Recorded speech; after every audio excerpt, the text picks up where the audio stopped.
Assalamualaikum warahmatullahi wabarakatuh. Bismillah walhamdulillah wassalatu wassalamu ala rasulillah wa ala alihi wa sahbihi wa mawala wa ba'd.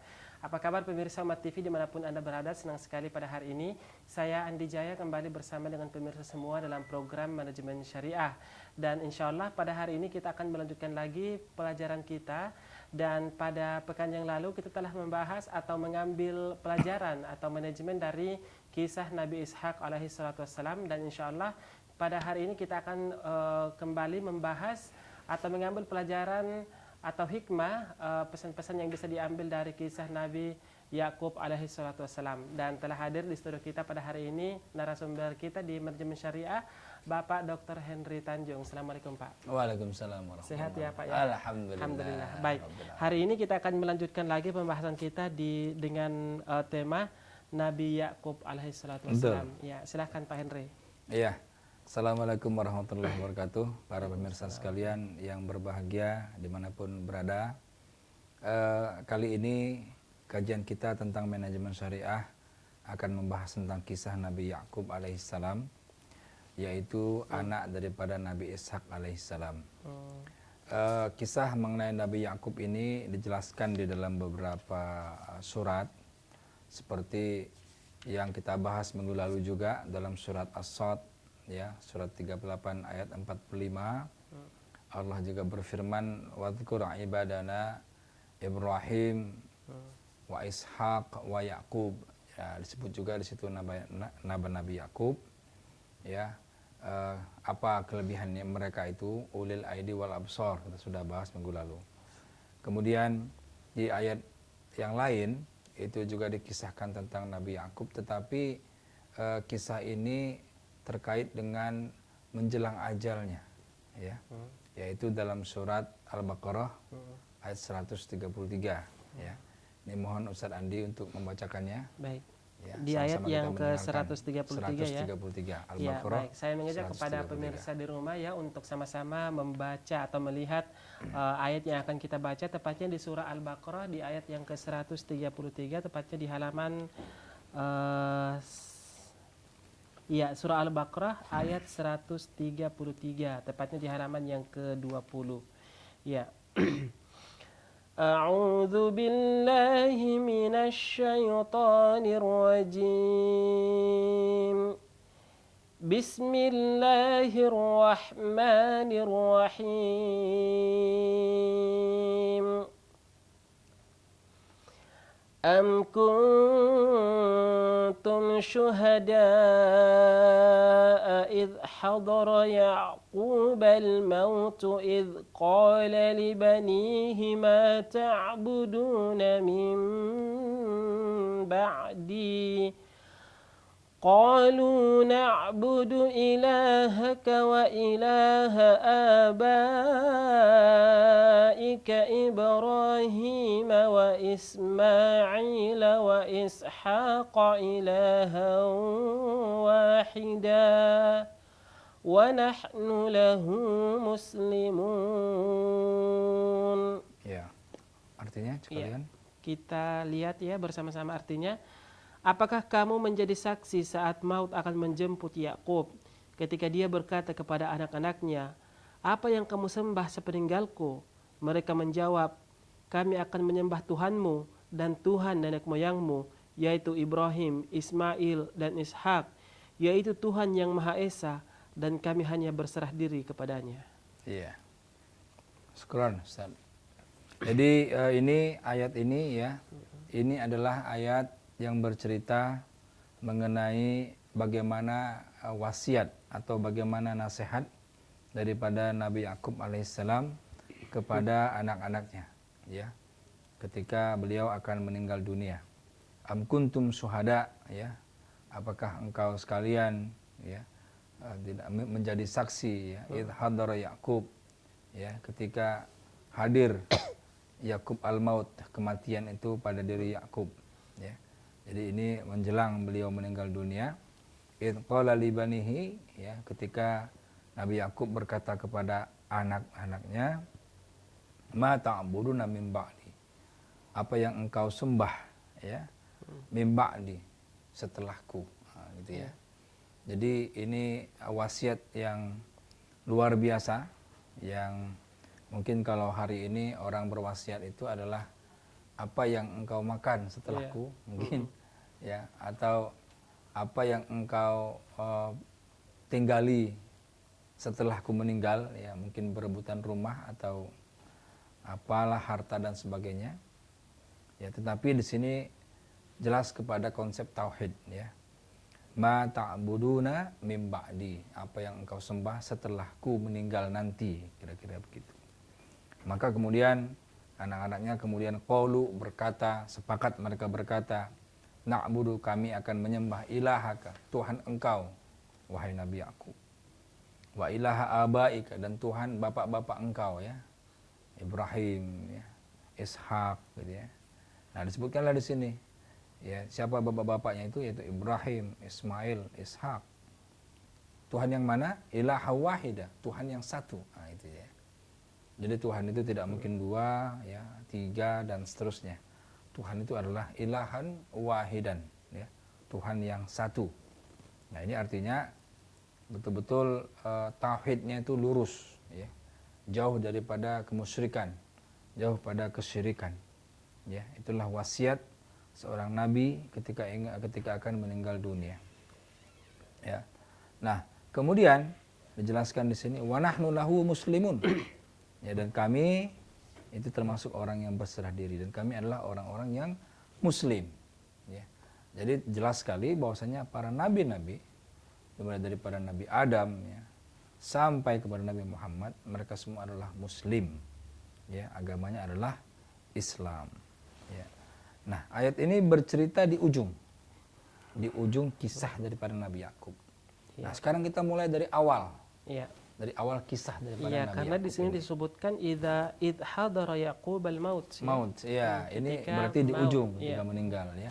Nah, ketika meninggal ini nanti ada juga kisahnya dalam surat Yusuf, karena anaknya adalah Yusuf. Kemudian nanti dalam surat-surat yang lain. Baik. Nah, kita perlu tahu Nabi Yakub ini adalah anaknya Nabi Ishak. Ya, jadi Ishak wa Yakub. Jadi Ibrahim, anaknya Ibrahim Ishak, anaknya Ishak Yakub. Nah, gitu ya urutannya itu. Kemudian ibunya daripada Yakub ini adalah Rifkah binti Azar. Jadi ini adalah saudara perempuannya Nabi Ibrahim. Ya. Jadi Rifkah binti Azar. Nah, Ishak dengan Rifkah menikah, lahirlah dua orang anak, yaitu Yakub dan Ish, ya, atau sebut dengan Ishu, ya. Nah, yang tua Yakub, adiknya Ishu. Nah, tetapi kemudian yang dua ini tidak harmonis. Di belakangnya tidak harmonis. Tadi disebutkan Rifkah binti Azar ini adalah anak dari Nabi Ibrahim, ya, saudara perempuan sama-sama ayahnya sama-sama Azar. Nabi Ibrahim. Nabi Ibrahim. Ya. Nah, kemudian lahirlah dua orang anak ini, dan Yakub dengan Isu ini tidak harmonis, ya, tidak harmonis.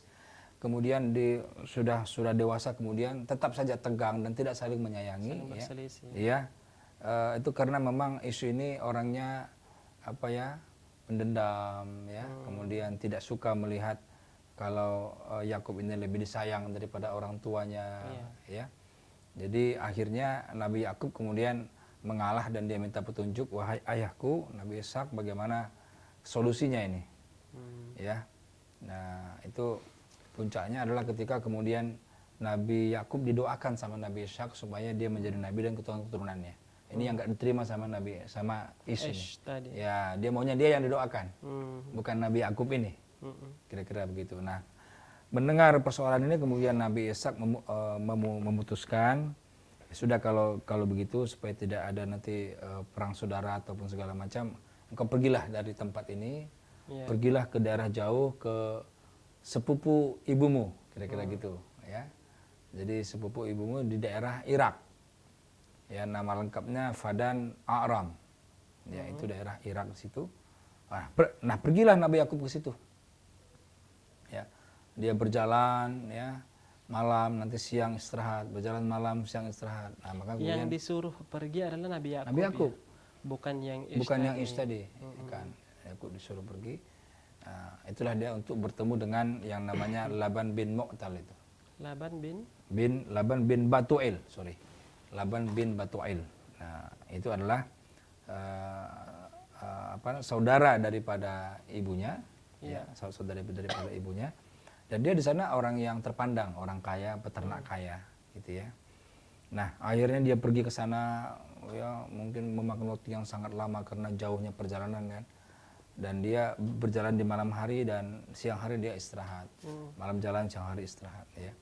Maka kemudian disebut dengan Israel. Israel itu orang yang berjalan malam.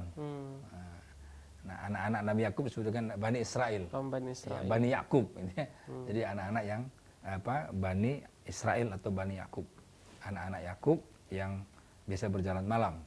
Ya. Nah, begitu dia sampai di tempat itu, sampai di pamannya ini yang bernama Laban ini bin Batu'il ini, kemudian mereka sangat sayang lah, artinya kemudian ya pertemuan antara anak dengan keponakan yang mengharu biru, kira-kira begitu, para pemirsa sekalian. Kemudian ya terjadilah pelukan, ya, kemudian menangis karena jarak jauh. Kemudian ya, pesan daripada ayahnya Ishak disampaikanlah kepada Laban ini supaya Yakub dinikahkan dengan anak perempuannya Laban ini. Nah, Laban ini punya 2 anak perempuan. Yang besar namanya Laya, yang kecil namanya Rahil. Ya, jadi Laya ini biasa, perawakannya biasa, tapi Rahil ini sangat cantik dan jelita, sangat cantik. Ya. Jadi ukuran ketika itu mungkin menjadi kembangnya daerah itulah. Ya, sangat cantik. Dan Rahil ini tidak sengaja begitu pertama Yakub menyampaikan sampai di Fadan Aram tadi, dia melihat Rahil ini. Jadi istilahnya apa? Pandangan pertama. Pandangan pertamanya sebelum ketemu dengan ayahnya. Ya, dan Rahil inilah yang membawa Yakub ini ke ayahnya sebenarnya, karena dia pertama dengan Rahil. Disinilah muncul benih-benih cinta barangkali ya, sayang atau senang gitu ya tadi. Nah, begitu disampaikan kemudian pesan daripada ayahnya Nabi Yakub yang bernama Nabi Ishak ini agar Nabi Yakub dinikahkan dengan salah seorang daripada putri Laban tadi, maka dibuatlah kita akan nikahkan, tetapi dengan catatan harus mengabdi selama 7 tahun. Nah, di daerah tadi bekerja untuk Laban ini, karena dia adalah seorang peternak, jadi harus mengabdi selama 7 tahun, ya, ngurusin ternaknya gitu ya. Kemudian setelah 7 tahun baru kemudian menikah. Boleh menikah. Boleh pergi atau boleh menikah? Boleh menikah, bukan boleh pergi. Jadi persyaratan sebelum menikah kerja dulu. Kerja dulu 7 tahun ya, Masya Allah. Baru dia menikah. Nah, begitu ya. Nah, kemudian ini beda dengan kalau Nabi Musa kan beda. Kalau Nabi Musa kan dibalik gitu. Nabi Musa kan menikah dulu baru kemudian kerja. berbakti di situ. Sampai 10 tahun dilengkapkan. Kalau ini tidak. Jadi 7 tahun. Nah, kemudian apa yang terjadi? Nah, dia ingin menikah dengan Rahil. Nah, tapi ketika itu, adat ketika itu tidak boleh adik menikah sebelum kakak menikah. Mungkin sampai sekarang masih ada ya? Iya, sampai sekarang di beberapa daerah itu masih ada. Sebagian yang kakak perempuan itu harus menikah duluan, baru adik perempuan, tidak boleh dilangkahi. Iya, betul. Padahal Nabi Yakub ini tidak suka kepada kakaknya, kepada Laya ini, sukanya kepada Rahil ini gitu.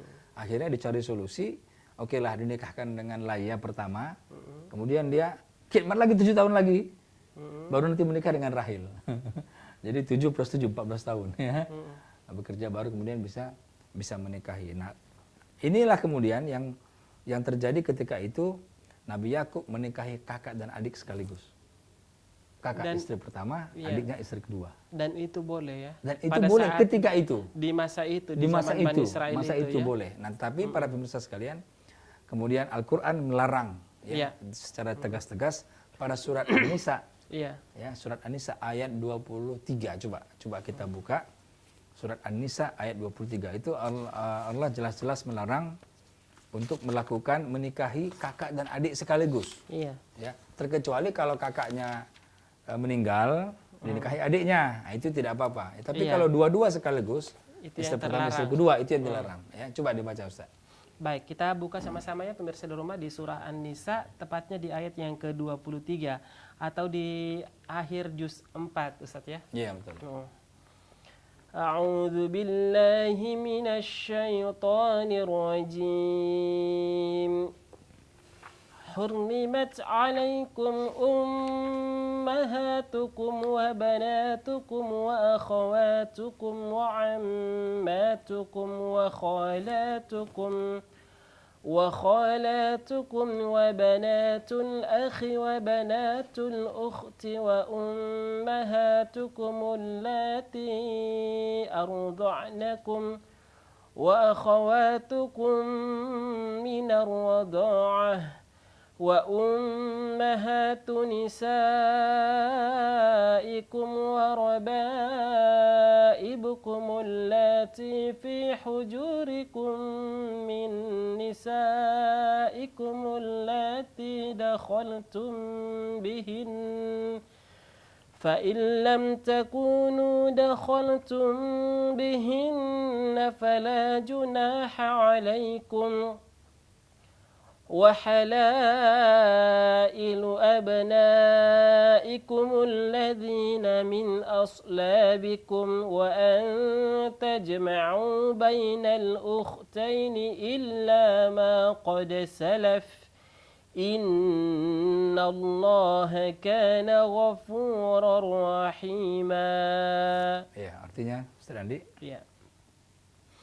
Diharamkan atas kamu menikahi ibu-ibumu, anak-anakmu yang perempuan, saudara-saudaramu yang perempuan, saudara-saudara ayahmu yang perempuan, saudara-saudara ibumu yang perempuan, anak-anak perempuan dari saudara-saudaramu yang laki-laki, anak-anak perempuan dari saudara-saudaramu yang perempuan, ibu-ibumu yang menyusui kamu, saudara-saudara seperempuan sesusuan, ibu-ibu istrimu atau mertua, anak-anak perempuan dari istrimu atau anak tiri yang dalam pemeliharaanmu, dari istri yang telah kamu campuri. Tetapi jika kamu belum campur dengan istrimu itu dan sudah kamu ceraikan, maka tidak berdosa kamu menikahinya. Dan diharamkan bagimu istri-istri anak kandungmu atau menantu, dan diharamkan mengumpulkan dalam pernikahan dua perempuan yang bersaudara kecuali yang telah terjadi pada masa lampau. Sungguh Allah Maha Pengampun, Maha Penyayang. Iya. Para pemirsa sekalian, wa antajma'u bainal ukhtain illa ma qad salaf. Dan ini dialami oleh Nabi Yakub. Baik. Ya. Kita akan membahas ya lebih detail lagi bagaimana kisah Nabi Yakub bersama dengan kedua putri dari Laban bin Baitul ya. Tadi disebutkan Laban bin Batuil. Baik. Kita akan lanjutkan setelah jeda pariwara berikut. Pemirsa jangan kemana-mana, kami akan segera kembali.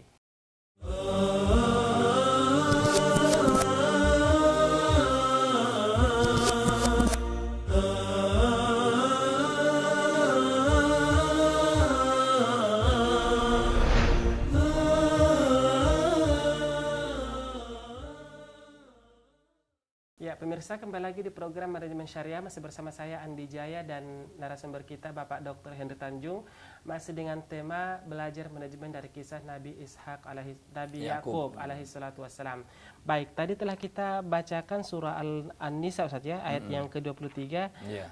Di sini ada larangan ya untuk mengumpulkan dua orang wanita bersaudara dalam satu waktu untuk dinikahi. Namun yang terjadi pada Nabi Yakub alaihi salatu wassalam, beliau menikahi dalam satu waktu ya, antara Laya dan setelah 7 tahun. Setelah 7 tahun. Laya dulu baru kemudian Rahel. Ya, namun status Laya dan Nabi Yakub sendiri masih dalam suami istri ya. Baik, mungkin bisa dikisahkan lagi Ustaz selanjutnya. Ya, jadi para pemirsa sekalian, jadi Al-Qur'an melarang untuk setiap umat muslim itu menggabungkan dua orang yang bersaudara kandung sebagai istri. Misalnya kakaknya istri pertama, adiknya istri kedua, itu dilarang. Tapi itu kemudian itulah yang terjadi pada kisah Nabi Yakub alaihissalam. Itu pun terjadinya pun karena bukan kehendaknya Nabi Yakub.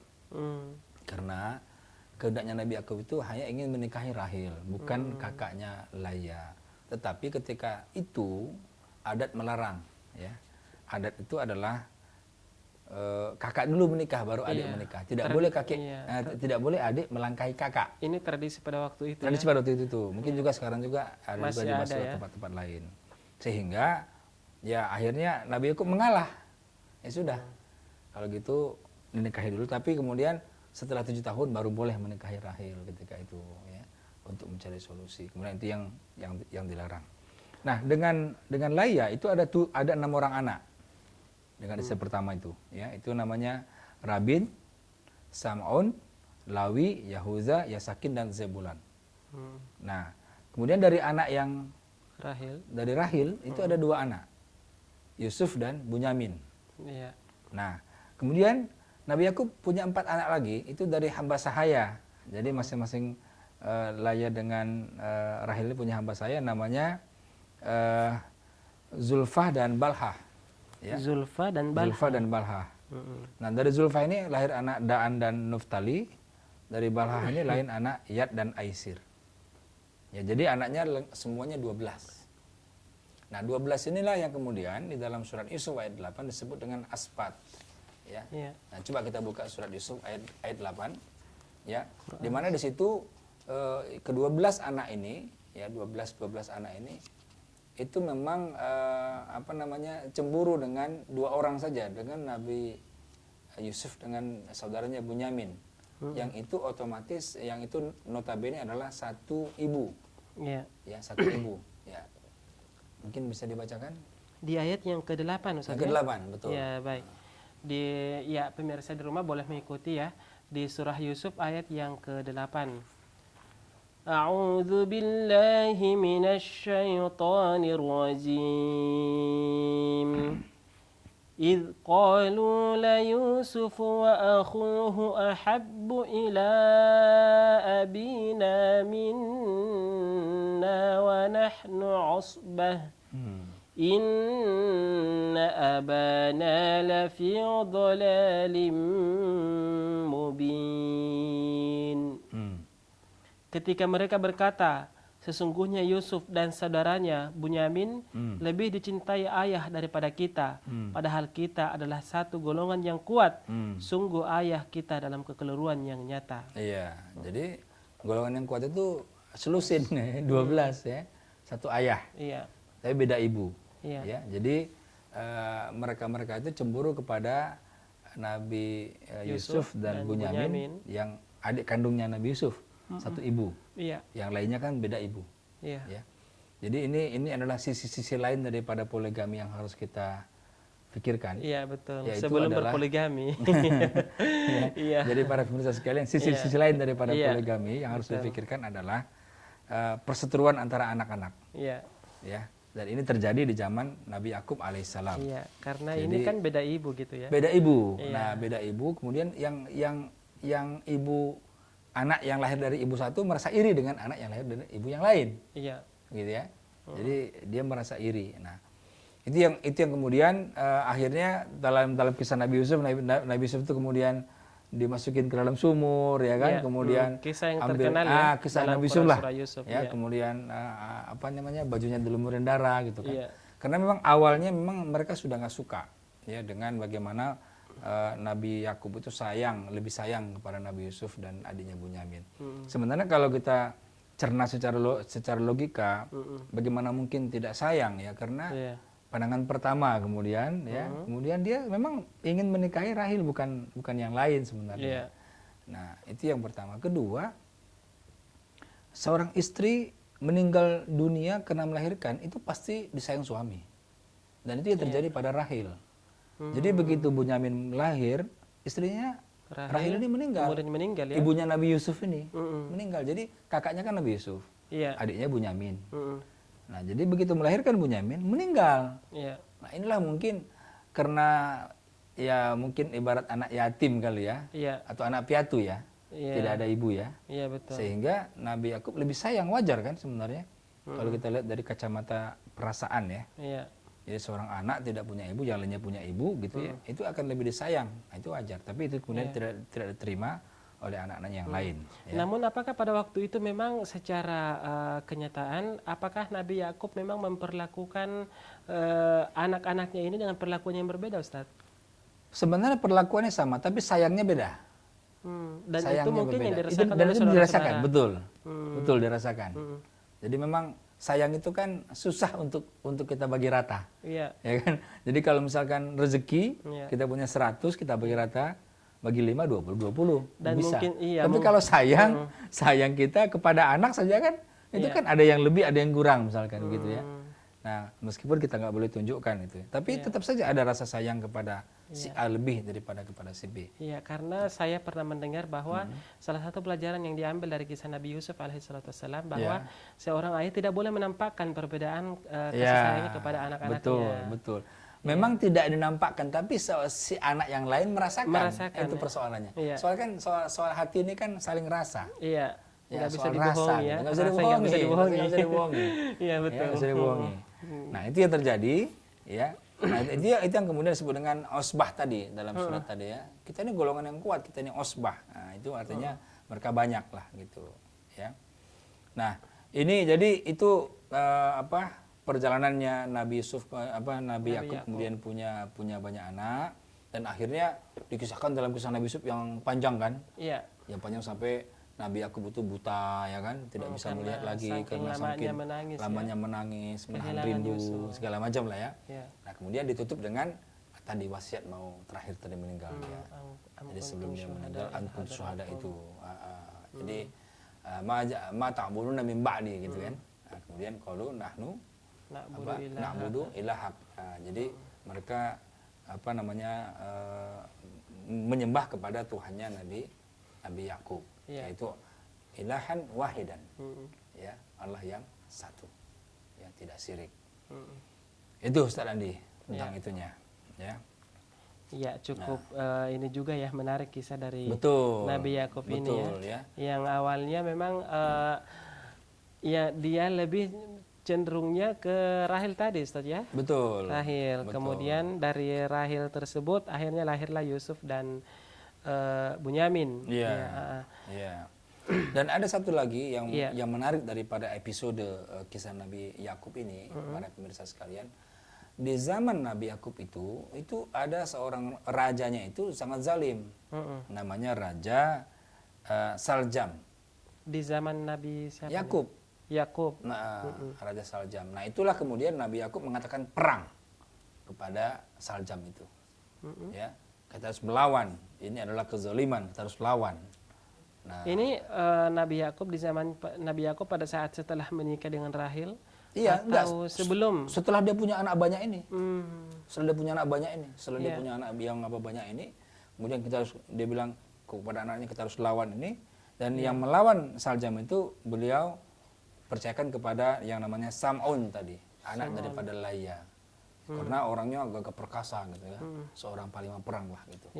Akhirnya kemudian dilawan sama Sam'un ini dan akhirnya menang. Ya, ini kisah lain daripada episode Nabi Yakub ini ya. Bahwasanya di zaman Nabi Yakub itu raja itu juga zalim. Jadi memang nabi-nabi itu kalau kita lihat zaman-zamannya itu kan raja-raja zalim kan.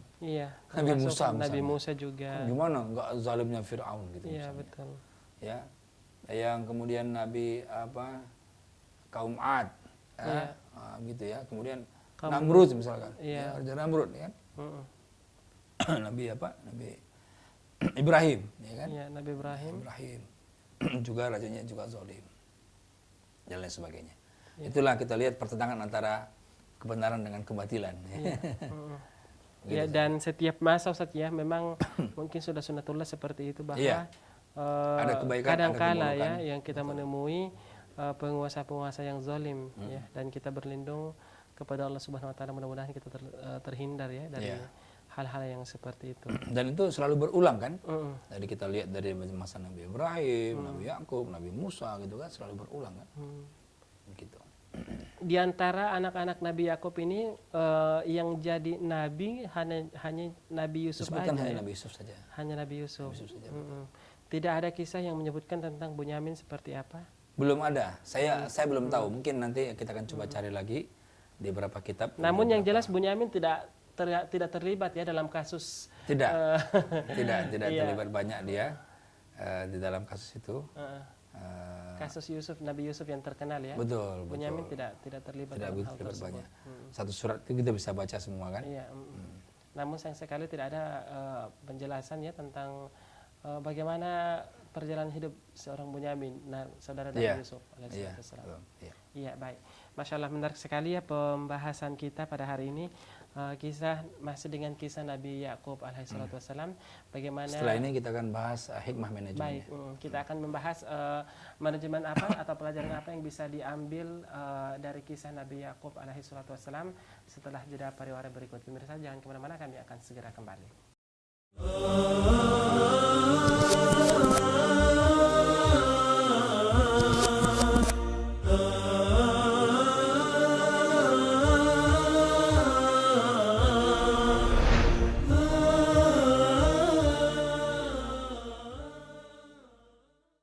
Ya pemirsa, kembali lagi di Manajemen Syariah, masih bersama saya Andi Jaya dan narasumber kita Bapak Dr. Hendra Tanjung, masih dengan tema belajar manajemen dari kisah Nabi Yakub alaihissalam. Baik, tadi telah kita bahas secara terperinci saja bagaimana kisah Nabi Yakub dari awal sampai kemudian menikah dan melahirkan banyak anak ya, termasuk Nabi yang sangat terkenal Nabi Yusuf alaihissalam. Baik, manajemen yang bisa diambil dari kisah Nabi Yakub, silakan. Iya, para pemirsa sekalian, ada setidaknya empat aspek manajemen yang bisa kita ambil. Yang pertama, kalau kita lihat dari sisi kacamata manajemen strategik. Ya, jadi manajemen strategik ini adalah bagaimana kita memikirkan strategi untuk menghadapi suatu persoalan. Ya, itu disebut dengan manajemen strategik. Bagaimana kita membuat strategi-strategi untuk menghadapi masa depan, itu juga disebut dengan manajemen strategik. Jadi kalau kita lihat tadi kasus kemudian Nabi Yakub kemudian tidak disukai oleh Ish yang notabene adalah saudaranya sendiri. Kemudian solusi yang diberikan ketika itu adalah supaya Nabi Yakub pergi keluar dari meninggalkan daerah itu. Ya, itu adalah strategi ya yang sangat jitu ya untuk apa? Untuk banyak ya, dia akan menghindari perang saudara ya, menghindari berantem sesama saudara. Ya, kemudian yang kedua, mungkin selama dia berpisah itu mungkin Ish itu ada semacam kesadaran misalnya begitu ya. Jadi cooling down gitu ya. Jadi kalau misalkan jangankan begitu, kalau suami istri pun misalkan kalau lagi berantem kan cooling down dulu tuh. Jadi salah seorang harus pergi gitu misalnya. Ya, nanti setelah dingin baru kemudian kembali lagi, insya Allah aman itu. Jadi ini masalah cooling down, dan itu dilakukan oleh Nabi Yakub alaihissalam. Dan itu luar biasa jauhnya jarak itu. Perjalanan itu luar biasa jauhnya jarak itu, tapi dilakukan. Jadi itu luar biasa. Strategi mengalah ya, strategi mengalah. Tetapi yang sering saya sebut adalah mengalah untuk menang. Ya, mengalah untuk menang. Bagaimana supaya ke depannya itu lebih baik. Jadi kalau dalam manajemen ini kan banyak persoalan ya. Kita di kantor ya, di pekerjaan, di perusahaan, di rumah, akan banyak persoalan.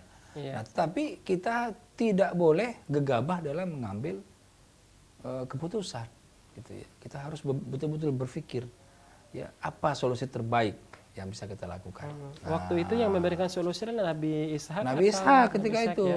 Tapi ini kan atas permintaan Nabi Yakub kan. Nah, ketika dia sudah menghadapi kondisi itu, dia minta nasihat kepada ayahnya bernasihat dan dia lakukan kan gitu. Jadi anak soleh, ayah soleh kan gitu kira-kira ya. Nah, jadi ini juga aspek yang kedua sebenarnya dari aspek manajemen ini adalah kita harus membuat kalau dalam bahasa saya itu adalah manajemen kesolehan gitu ya. Jadi memang harus diciptakan itu lingkungan. Jadi kalau kita ingin anak yang soleh, kita sendiri harus soleh dulu.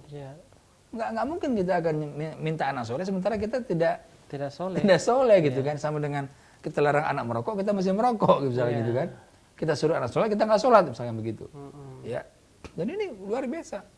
Ya, jadi keturunan yang soleh itu adalah dimulai daripada ayah yang soleh. Ya, karena ayah itu bibit. Ya, ayah itu bibit.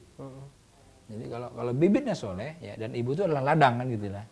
Ladangnya subur, bibitnya bagus, bisa dibayangkan nggak hasilnya seperti apa? Kira-kira begitu. Ya, para pemirsa sekalian, kalau kita di rumah atau di kampung kita punya sawah. Sawah kita bibitnya itu bagus, bibit unggul, dan sawah ladangnya subur, kita bisa bayangkan padi yang muncul itu. Kira-kira begitulah. Ya, ayah yang soleh dengan ibu yang soleh. Ya.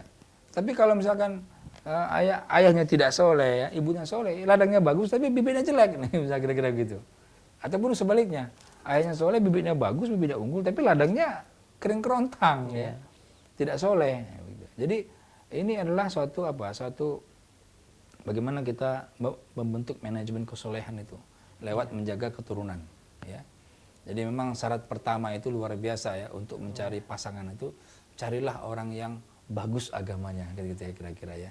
Jadi yang penting agamanya bagus ya. Tidak apa-apa cantik gitu kan, tidak apa-apa kaya, yang penting agamanya bagus. Kalau terkumpul semuanya lebih baik lagi.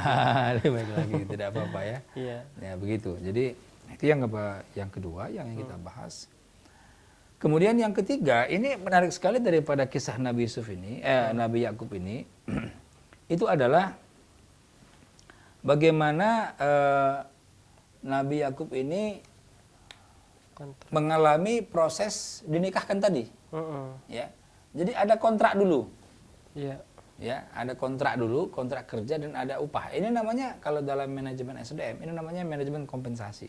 Iya. Ya, jadi harus jelas. Jadi kalau kita bekerja harus jelas upahnya apa. Ini kan jelas nih. Iya. Kerja 7 tahun upahnya dinikahin. Jelas tuh. Nah, jangan sampai kita bekerja di satu perusahaan, instansi, tapi kalau upahnya tidak jelas, jangan sampai seperti itu. Ya, jadi namanya kompensasi itu harus jelas. Nah, kompensasi yang jelas ini itu akan mempengaruhi motivasi kerja seseorang. Yeah. Itu akan mempengaruhi hasil prestasi kerja seseorang. Yeah. Dia akan lebih semangat dalam bekerja. Yeah. Dia akan lebih termotivasi dalam bekerja. Yeah. Ya, karena ada target-target yang harus dia capai. Nah, inilah makanya perlukan manajemen kompensasi yang rapi. Ya. Jadi kalau istilahnya kamu bekerja di sini ya gajinya ya antar aja lah. Nah, itu namanya tidak syariah itu. Ya, tidak syariah. Karena syariah itu adalah hak dan kewajiban itu dikunci di awal. Ya. Banyak sekali kawan-kawan yang hanya bermodal dengan niat baik, membuka usaha, berakhir dengan pertikaian. Karena sekali lagi saya ingin menekankan di sini pada pemirsa sekalian juga bahwasanya niat baik saja tidak cukup untuk membuat suatu perusahaan. Atau membuat suatu usaha. Diperlukan adanya apa? Adanya akad, adanya kontrak. Ya, adanya transaksi yang jelas yang mengatur hak dan kewajiban, yang mengatur hubungan-hubungan. Nah, di sini diperlukan itu. Ya. Bayangkan kalau kita bekerja kita nggak tahu apa yang harus kita kerjakan, kira-kira apa yang terjadi. Dan lebih parah lagi kalau kita tidak tahu. Ya. Tetapi kalau misalkan begini kasusnya, ya. Seseorang kemudian melamar bekerja, kemudian dijelaskan sama direkturnya, oke, Anda kami terima bekerja di sini, tapi untuk bulan pertama ini, mohon maaf saya tidak bisa menggaji Anda. Tapi bulan kedua nanti gaji Anda sekian. Kalau dia terima, oke, nggak apa-apa. Nah, itulah namanya kejelasan. Ya. Nah, jangan sampai kemudian, oke, silakan Anda kerja di sini, tapi kemudian setelah sebulan dia nggak digaji, alasannya macam-macam. Nah, ini, ya. Jadi manajemen kontrak yang jelas, ya. 7 tahun pertama berkhidmat kepada pamannya, ya, Laban tadi, dinikahkan dengan Laila. 7 tahun khidmat lagi dinikahkan dengan Rahil. Jadi jelas sekali kontrak kerja itu manajemen kompensasi dalam Islam, ya. Terus jelas, ya, berapa nilainya itu jelas, kemudian waktunya juga jelas. Ya. Kemudian yang terakhir sekarang ya. Nah, ya, ini yang terakhir ini saya sebut dengan manajemen wasiat lah, ya. Atau kalau dalam bahasa yang lebih ini lagi, manajemen kematian barangkali. Ya. Karena kematian ini kita nggak bisa lari daripadanya. Kita tidak bisa sembunyi daripadanya. Ya. Jadi dia akan datang kepada kita kapan saja, di mana saja, mau tak mau, suka tidak suka. Ya, oleh karena itu mungkin yang harus kita siapkan hari ini adalah bagaimana kita melatih anak-anak kita, melatih keturunan kita untuk apa? Untuk selalu supaya dia semangat dalam beribadah. Dan nanti ketika kita meninggal dunia, kita bisa mengucapkan wasiat, ya, kepada anak-anaknya. Kita panggil anak-anak kita, ma ta'buduna min ba'di. Ya. Karena kalau dengan begitu maka mereka akan mengatakan, na'budu ilahaka, ya, na'budullah, atau na'budullah ilahan wahidan, gitu ya. Ini 4 aspek ini mungkin barangkali yang paling menonjol daripada kisah Nabi Yakub ini, ya, karena semua kisah itu pasti mempunyai inspirasi, pasti ada inspirasi. Iya. Setiap kisah itu pasti membawa nilai-nilai. Iya. Dan kadang-kadang kisah itu berulang, ya, berulang. Jadi dunia ini kan ya yang berubah kan teknologi, ya. Tapi kisah-kisah kemanusiaan itu selalu berulang, ya, selalu berulang. Jadi kita lihat kemudian ada perlawanan antara kebenaran dengan kebatilan, ya. Ada peperangan antara kesewenang-wenangan seorang raja, ya, dengan rakyatnya yang inginkan keadilan misalkan. Itu akan terus terjadi, ya.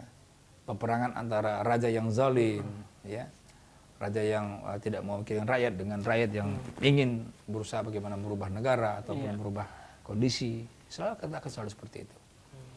Itulah mungkin 4 aspek manajemen, ya, yang bisa kita bahas, ya, pada sore hari ini. Nah, mudah-mudahan para pemirsa sekalian mendapatkan insight tertentu, ya, ataupun pandangan-pandangan tertentu yang jelas tentang kisah daripada Nabi Yakub ini, yang kita bisa tadabbur lagi dalam Al-Quran secara jelas. Kita akan bacakan SMS yang pertama, Ustaz, ya. Ini pertanyaannya agak keluar dari tema, mungkin nggak mengapa kita bacakan aja. Assalamualaikum, kami karena rumah agak jauh dari masjid, kalau kita sholat sunnah di rumah, maka banyak keutamaan-keutamaan pahala di masjid banyak yang hilang. Misalnya tidak dapat shaf pertama, tidak dapat takbir bersama imam, dan faedah utama lainnya di masjid. Pertanyaan, bagaimana kalau kondisi seperti itu? Apakah kita memilih sholat sunnah di rumah atau sholat sunnah di masjid? Mana yang paling utama? Dari Munadi, Semarang. Ya. Langsung jawab saja, ya. Boleh, silakan. Sholat sunnah di masjid saja supaya dapat saf yang pertama. Mungkin yang sholat sunnah di rumah. Sholat sunnah di rumah itu kan sholat tahajud, itu yang diutamakan. Yang boleh juga setelah sholat fardu. Boleh juga setelah sholat fardu setelah sholat fardu kita pulang ke rumah. Yang penting tidak Tapi jangan sampai kemudian mengurangi nilai pahala kita karena kita gara-gara kita masbuk misalkan. Itu juga malah tidak boleh. Iya, keutamaan-keutamaan lainnya akan banyak jadi hilang, Ustaz, ya. Betul. Ya. Tadi seperti disebutkan di shaf pertama, kecuali mungkin kalau dia imam dan dia dekat dengan masjid, ya. Seperti di Rasulullah dulu, ya, bahwa Rasulullah itu keluar dari kamar sebelah beliau, masjid, sebelah masjid. Rasulullah keluar dari bilik beliau ketika dikumandangkan qomat. Betul. Ya, baik. Ya, kurang lebih tadi, ya, 4 pelajaran yang bisa kita ambil dari kisah Nabi Yakub alaihissalam. Mungkin bisa kita review sedikit, Ustaz. Yang pertama adalah strategi manajemen atau manajemen strategi, ya. Kita melihat bagaimana kemudian Nabi Yakub meminta pendapat kepada ayahnya Ishak tentang perselisihannya dengan saudaranya Ish, ya. Kemudian tadi yang kedua adalah manajemen menciptakan lingkungan orang-orang soleh, ya. Iya, betul. Jadi memanage keturunan. Iya, memanage keturunan, ya. Tadi disebutkan bagaimana kemudian bibit yang unggul dengan ladang yang subur, insya Allah akan menciptakan hasil yang luar biasa.